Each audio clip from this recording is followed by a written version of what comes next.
স্ত্রীর অধিকার, এই স্ত্রীর অধিকারের বিষয়ে আল্লাহর নবী, বিশ্ব নবী, নূর নবী জনাবে মুহাম্মদুর রাসূলুল্লাহ সাল্লাল্লাহু আলাইহি ওয়াসাল্লাম তিনি বলছেন, তোমরা সুন্দরভাবে ভালোভাবে তোমরা স্ত্রীদের সঙ্গে মেয়েদের সঙ্গে বসবাস করো। সুবহানাল্লাহ। আল্লাহ রাসূল কি বলেছেন?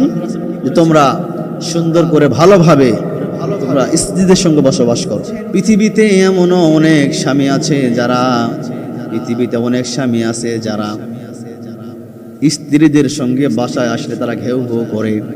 এই ঘেউ ঘেউ করা যাবে না, উচ্চ আঙ্গে কথা বলা যাবে না আমার প্রিয় ভাইয়েরা। সুতরাং উচ্চ আঙ্গে উঁচু আওয়াজে স্ত্রীর সঙ্গে কথা বলা যাবে না আমার প্রিয় ভাইয়েরা। আল্লাহর রাসূল বিশ্বনবী জনাবে মুহাম্মদুর রাসূলুল্লাহ সাল্লাল্লাহু আলাইহি ওয়াসাল্লাম তিনি বললেন, তোমরা সঠিকভাবে ভালোভাবে সুন্দরভাবে তোমরা বসবাস করো, যেমন বসবাস করেছিলেন আল্লাহর রাসূল জনাবে মুহাম্মদ রাসূলুল্লাহ সাল্লাল্লাহু আলাইহি ওয়াসাল্লাম, যেভাবে বসবাস করেছিলেন হযরত আলী রাদিয়াল্লাহু তাআলা আনহু, যেভাবে বসবাস করেছিলেন হযরত আবু বকর সিদ্দিক রাদিয়াল্লাহু তাআলা আনহু, এভাবে তোমরা স্ত্রীদের সঙ্গে সুন্দরভাবে বসবাস করো।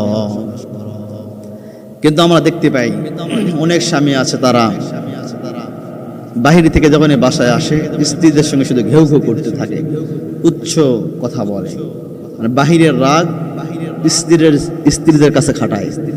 এমন করা যাবে না।